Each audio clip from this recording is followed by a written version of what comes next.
been learning how pull up and pull down resistors work, and I just wanted to share my intuition with you. So if you look at my beautiful circuit, I've got a pin here, which is pin 3, and it's getting a signal from this line, which is connected to nothing. Then if I push the switch down, it'll connect it to 3.3 volts in. So you think, oh yeah, when you push the button down, it should go on. But it doesn't, because it's already on. Why is that, you say? Because it doesn't have any pull down or pull up resistors. So if you look at it from a water analogy, you've got your friend here and you say, hey, can you tell me when the bottle is more than half full of water? And he goes, yeah, mate. And then you turn on the tap, the bottle fills up, and he goes, oh, it's full of water. And then you turn off the tap, but there's nowhere for the water to go, so it just stays full of water. And you say, is it off? And he goes, no, it's still full of water. So to fix that, what you could do is have a teeny tiny drain coming out of the bottle going to the ground, and then when you turn the tap off, the water will go down tick, tick, tick, tick, tick, and drain out. And then your friend will say, oh yeah, it's off now. And then you turn the tap on and it'll fill up quickly because the drain is small and the tap is big. So you've got a giant flow coming in and a tiny flow coming out. And while the tap's on, the bottle will be full, and when you turn the tap off, it'll drain out. So we're going to do that here by adding a resistor that'll drain the electrons out of the pin into the ground.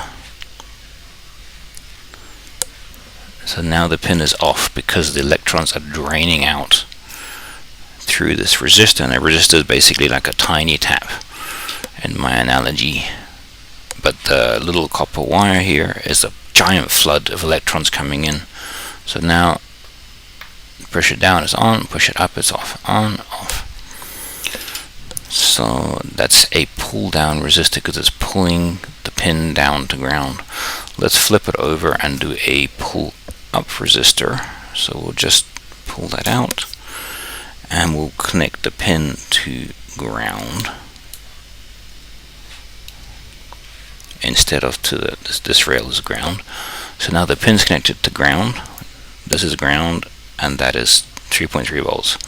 So it's, if I connect the pin, the switch will go off, but it'll stay off. Oh no, it won't, because it's got noise. There's no resistors here. So when I push it down, it's draining out to ground in a big flood. And when I then go up, it's suddenly deciding that it's full of electrons. And you think, oh no, I don't need a pull-up resistor then because it's just magic. But if you fiddle with things like noise, see, I touch the switch there, or I can touch the pin itself. It just goes on and off whatever it feels like, because it doesn't have a stable yes or no for the electron flow. So what we'll do, we'll put the resistor in to the 3.3 volts. So in the analogy now, whoa, sorry about that, I just smacked my camera. In the analogy, this is a new analogy, which is over here.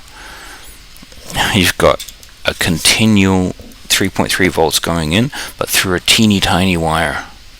And then when you flick the switch, it just opens a big hole in the bottom of the bottle, and all the water dumps out. So if you close the bottom of the bottle, it'll slowly fill up, and it'll have a stable on position, and the guy will say, yeah, it's full of water. And then when you close the switch circuit, it will dump all the water out. Even though there's water going in, it's a small amount, and the dumping is a lot. So the friend will say, no, it's empty now. And that's what we're doing here. So there's a continual, this resistor is now putting, oh, you can't see, this resistor is now putting 3.3 volts into the pin all the time. And when I click the switch, it'll dump the whole thing out into the ground, and the pin will go off. And when I let go, it'll slowly fill up again. And it's no longer sensitive to noise, I hope. And touching that thing, nothing happening. Touching the pin itself, nothing happening. Because it's stable, because there's a continual voltage going into it, even though it's a tiny voltage. And the Raspberry Pi, the Pico 2, which I'm using now, has internal resistors, but I honestly can't get them to work. so I will demonstrate.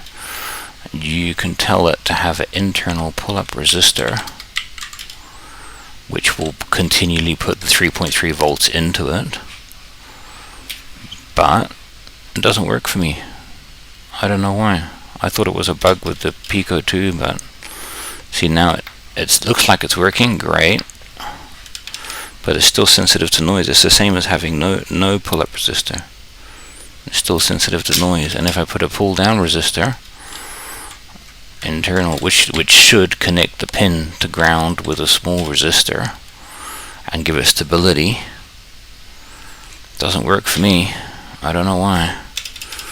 It would be really handy if it did. So it just goes, you dump it to the ground, it's off. Wait, actually I should be dumping it to the volts. Hang on, let me change it to the volts.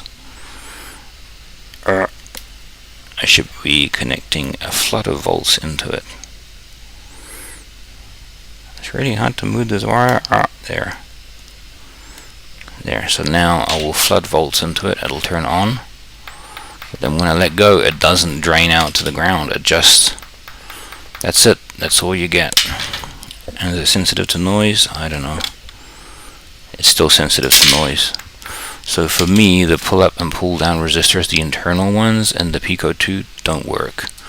But it might be because I'm dumb. I don't know how to use it. Maybe this library is bad. I don't know. Okay, thank you for watching my show.